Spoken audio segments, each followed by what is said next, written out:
우리가 오늘 말씀을 생각하기 전에 지난 시간에 나누었던 말씀을 짧게 정리해 보면 마태복음에 기록되어져 있는 8가지 팔복은 누가복음에 4가지로 기록이 되어져 있습니다. 마태복음을 기준으로 해서 첫 번째, 네 번째, 두 번째, 8번째 복이 누가복음에 기록이 되어져 있는데, 저는 우리 성도님들에게 이것을 1428로 기억하면 좋으시다고 말씀을 드렸습니다.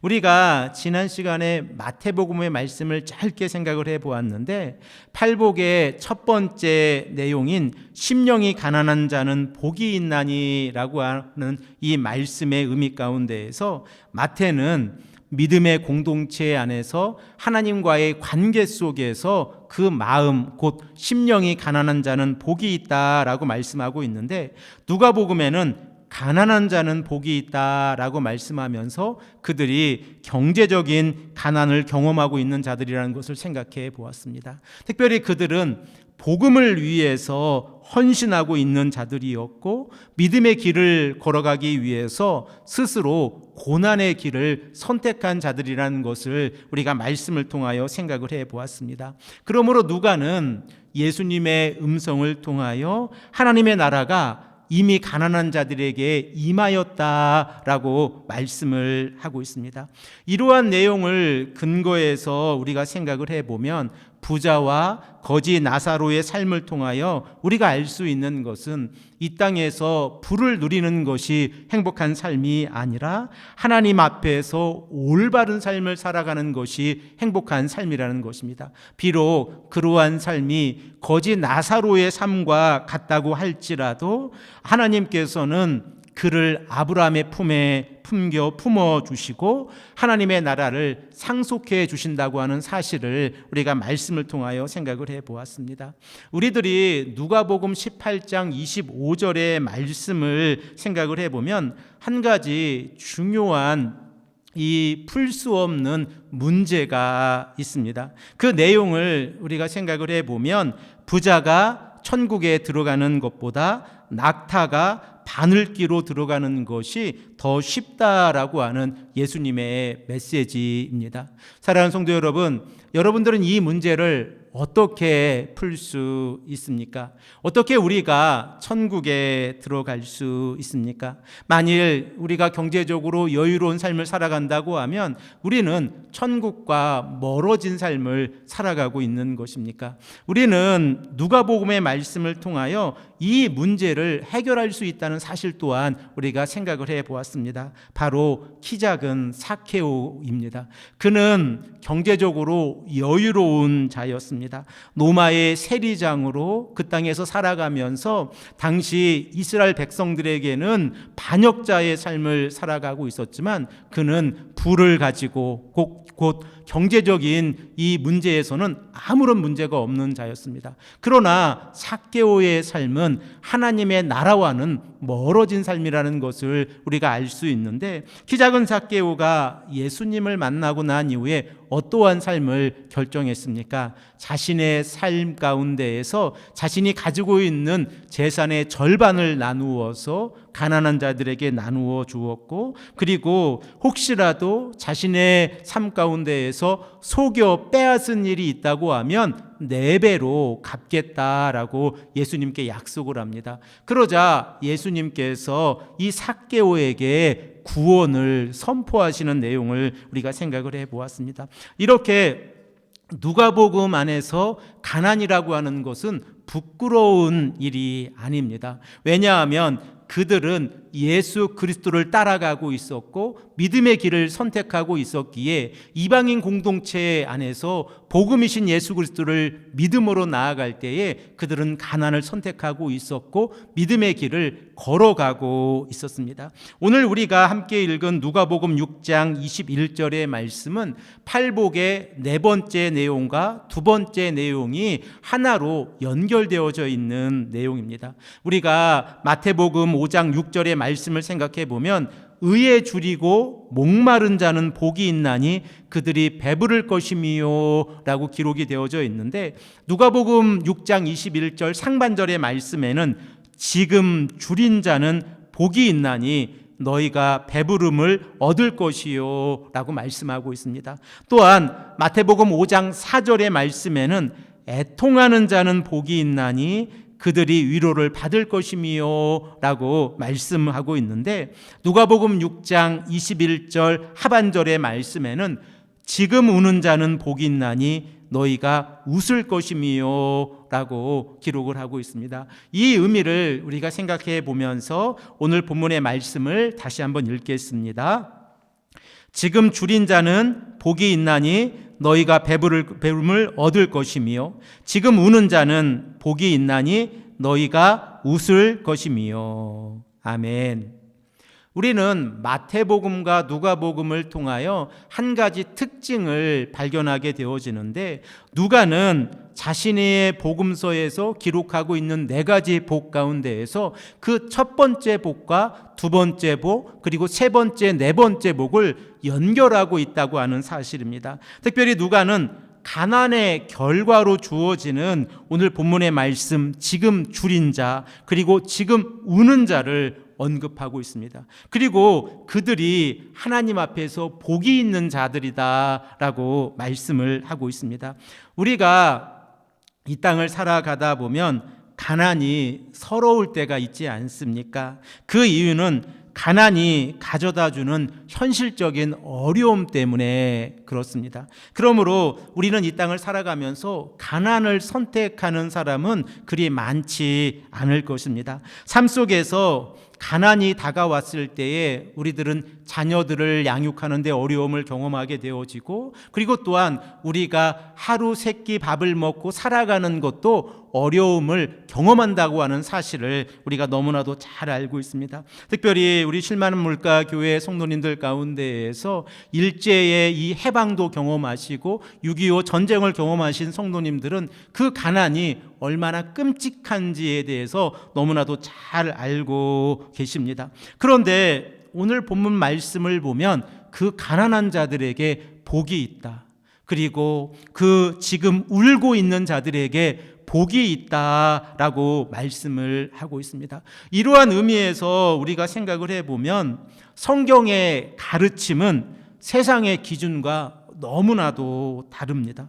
그리고 또한 우리가 누가복음을 읽어가면서 이해하게 되는 것은 우리가 잘 알고 있듯이 하나님을 믿고 예수 그리스도를 믿음으로 고백하며 나아가는 자들에게 하나님께서 필요한 모든 것들을 공급해 주시고 어려움 가운데에서 보호해 주신다고 하는 이 언약의 특징 가운데에서도 조금 멀어져 있는 것이 아닌가, 이렇게 생각을 해 볼 수 있습니다. 그러나 우리가 꼭 기억해야 하는 것은 이 가난과 울음 가운데에서 하나님께서 원하시는 삶이 있다고 하는 사실입니다. 우리가 하나님 앞에서 간절히 가난 가운데에서 기도하게 되어지고 눈물을 흘리며 기도할 때에 하나님께서 하나님의 언약의 백성들을 붙잡아 주신다고 하는 그 믿음이 있다고 하는 사실입니다.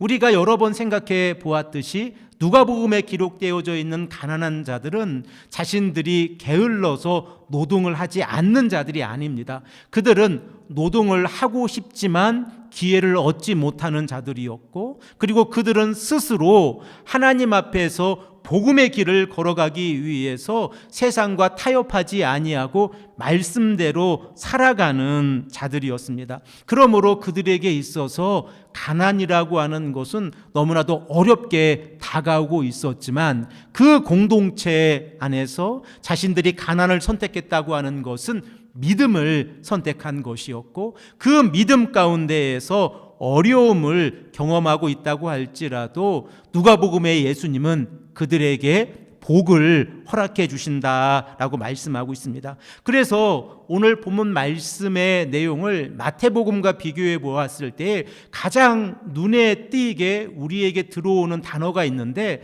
그 단어가 지금입니다. 지금 가난한 자, 그리고 지금 우는 자에게 복이 있다라고 예수님께서 말씀하고 있습니다. 지금 배가 고픈데, 지금 배가 고파서 울고 있는데 예수님께서 그들에게 어떻게 말씀하고 있습니까? 복이 있다라고 말씀하고 있습니다. 그 이유를 우리가 생각을 해 보아야 되는데, 가난이 우리에게 어려움을 줄 수 있지만 가난함에도 불구하고 지금 노동할 수 없는 이 시점에서 하나님께서 예수 그리스도를 통하여 그들에게 복을 선포하고 계시다고 하면, 이 복은 그들이 하나님께 간절히 기도할 수 있는 기도의 시간이고, 그리고 하나님의 긍휼하심과 하나님의 은혜를 경험할 수 있는 가장 좋은 시간이기 때문에 그렇습니다. 그러므로 예수님께서는 누가의 공동체, 곧 이방인 공동체에게 가난한 자들, 지금 배고픈 자들, 그리고 지금 울고 있는 자들이 복이 있다라고 말씀을 하고 있습니다. 저의 삶을 잠시 생각을 해 보았습니다.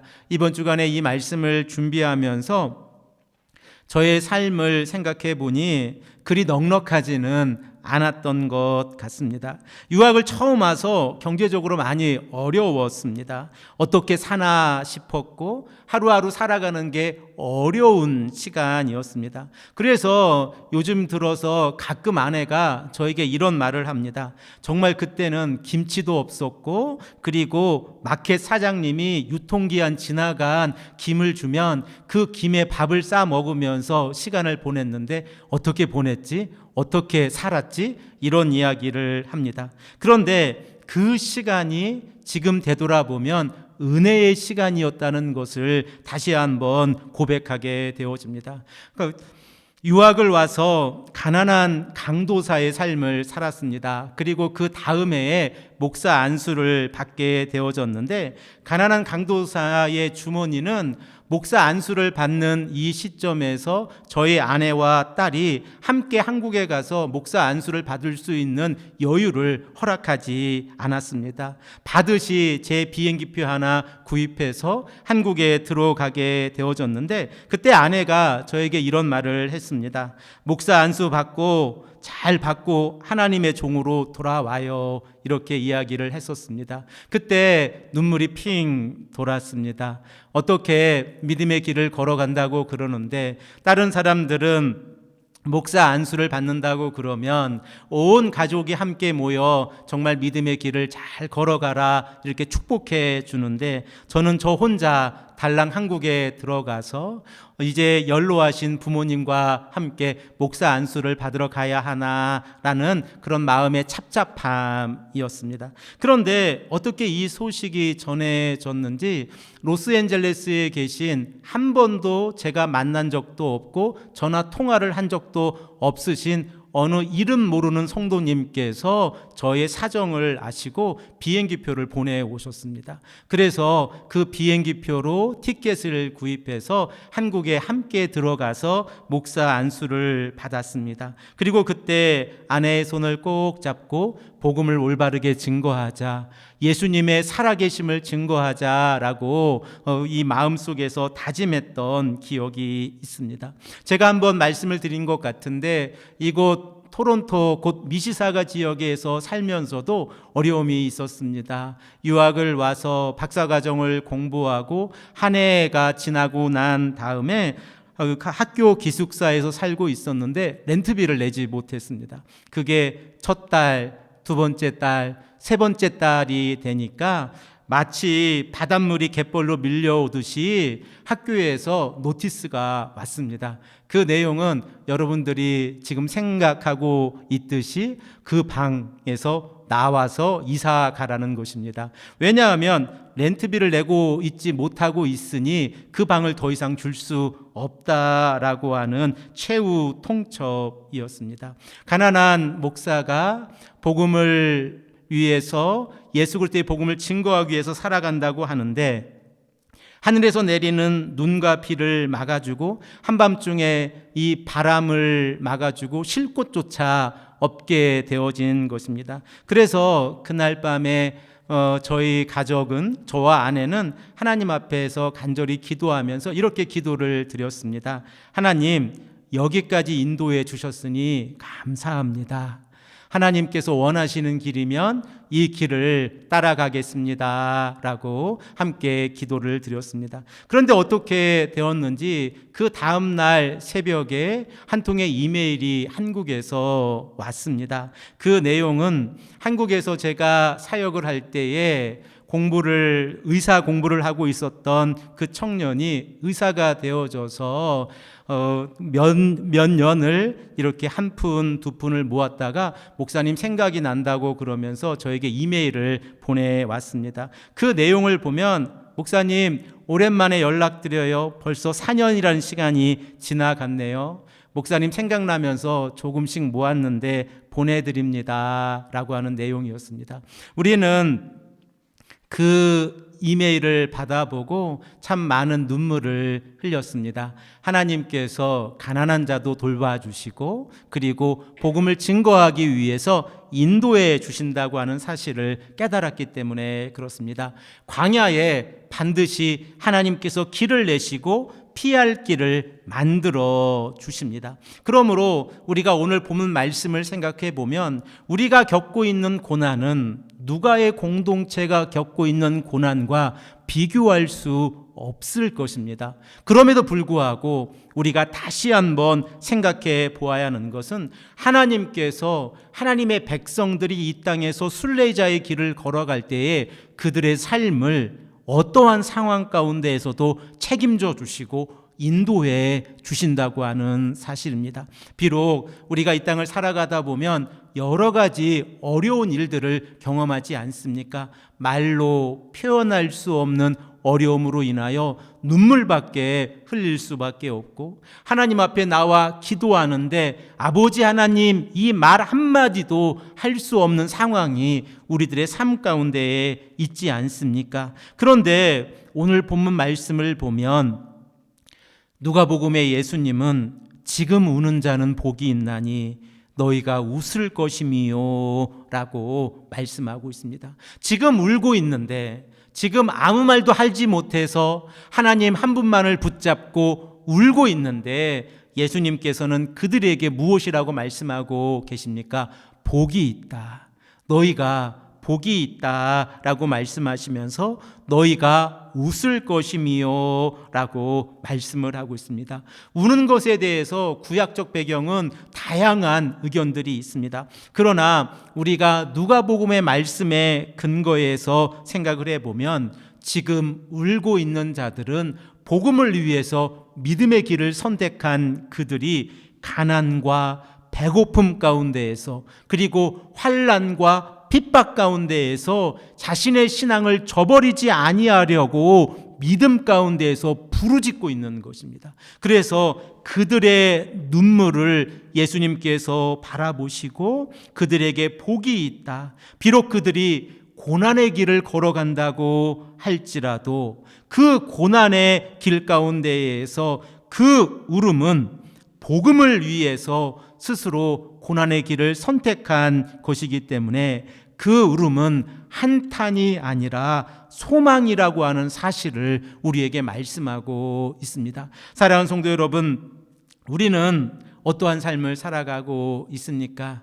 21세기를 살아가는 우리들에게 요즘은 배고픈 사람이 없지 않습니까? 우리가 만일 음식을 조금 줄이고 그리고 한 끼를 건넌다고 하면 우리는 주변에서 이렇게 이야기합니다. 요즘 건강을 위해서 다이어트 하세요? 건강을 위해서 몸 관리를 하세요? 이렇게 질문을 하지 배고프세요? 혹시 경제적으로 어려우세요? 이러한 질문을 하지는 않습니다. 그러나 우리 주변에는 그러한 분들이 계시고 우리가 그들의 친구가 되어지고 그들을 도와준다고 하는 것은 하나님의 사람으로 이 땅에서 살아가는 삶입니다. 그리고 또한 이 일을 위하여 우리가 복음을 증거하고 그리고 인내 가운데에서 소망을 바라보며 울고 있는 자들의 등을 두드려주는 것은 예수 그리스도의 사랑을 실천하는 것입니다. 사랑하는 성도 여러분, 우리가 이 땅을 살아가면서 여러 가지 어려움이 있을 수 있지만 울음 가운데에서 웃는다고 하는 것은 불가능한 일입니다. 그리고 그 울음이 조금씩 더 깊어지면 우리의 마음 가운데에서 병이 생기고 한탄이 되어지고 하나님 앞에서 어떻게 하나님 저는 이렇게밖에 살아갈 수 없습니까? 라고 하나님께 기도할 때가 있지 않습니까? 그러나 하나님께서 예수 그리스도를 이 땅에 보내주셔서 우리를 구원해 주신 이 복음으로 인하여 우리가 지금 울고 있고, 그리고 우리가 지금 소망 가운데에서 눈물을 흘리고 있다고 하면 하나님께서 그 기도는 반드시 들어주십니다. 우리의 자녀를 위한 기도, 그리고 우리의 삶을 위한 기도, 그리고 우리의 이웃을 위한 기도를 하나님께서 들어주신다고 하는 이 믿음의 확신을 가지고 우리가 살아가기를 소망합니다. 결과적으로 인내의 소망 가운데에서 울음을 가지고 눈물을 흘리며 하나님께 기도할 때에 하나님께서는 그들의 삶의 마지막에는 웃을 수 있도록 허락해 주신다고 하는 사실입니다. 요한계시록 21장의 말씀을 보면 순례자의 길을 걸어간 자들에게 마지막으로 하나님께서 어떠한 복을 허락해 주시는지 우리에게 기록하고 있는데, 이 말씀을 우리가 함께 읽겠습니다. 요한계시록 21장 3절에서 4절의 말씀입니다. 우리가 한 목소리로 읽겠습니다. 내가 들으니 보좌에서 큰 음성이 나서 이르되 보라, 하나님의 장막이 사람들과 함께 있음에 하나님이 그들과 함께 계시리니 그들은 하나님의 백성이 되고 하나님은 친히 그들과 함께 계셔서 모든 눈물을 그 눈에서 닦아 주시니 다시는 사망이 없고 애통하는 것이나 곡하는 것이나 아픈 것이 다시 있지 아니하리니 처음 것들이 다 지나갔음이로라. 아멘. 이 은혜가 우리에게 있습니다. 하나님께서 우리와 함께 하시니, 사도 요한은 하나님께서 우리와 함께 하시니라고 하는 표현을 강조해서 반복하고 있습니다. 그리고 그 하나님께서 우리를 하나님의 백성으로 삼아 주셨을 때에 하나님께서 친히 우리의 눈물을 닦아주시겠다라고 말씀하고 계십니다. 하나님께서 눈물을 닦아주시니 더 이상 애통이 없고, 그리고 더 이상 슬픔도 없고, 그리고 더 이상 아픔이나 고통도 사라진다고 하는 사실을 우리가 말씀을 통하여 깨닫게 되어집니다.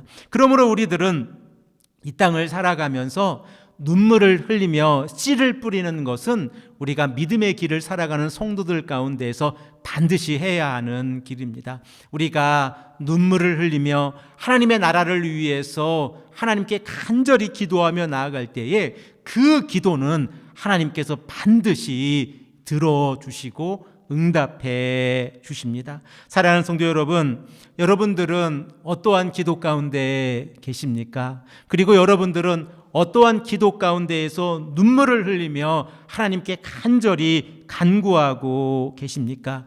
그 눈물을 하나님께서 닦아 주십니다. 그리고 그 눈물을 하나님께서 아십니다.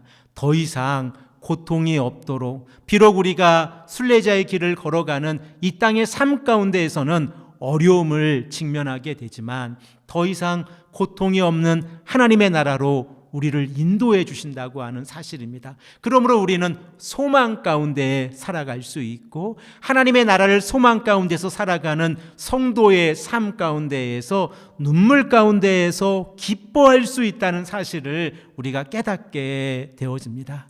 사랑하는 성도 여러분, 이 은혜가 우리 성도님들의 가정마다 가득 넘치기를 소망합니다. 살아가다 보면 한 번은 어려울 때가 있지 않습니까? 그리고 살아가다 보면 또 한 번은 하나님 도저히 이해할 수가 없습니다 라고 고백할 때도 있지 않습니까? 바로 그때에 하나님께서 그 눈물을 닦아주신다고 하는 믿음의 고백 가운데에서 우리가 하나님을 의지하고 예수 그리스도를 의지하고 성령님과 동행하는 삶을 살아가시는 귀하고 복된 성도님들이 되시기를 간절히 축복합니다. 함께 기도드리겠습니다.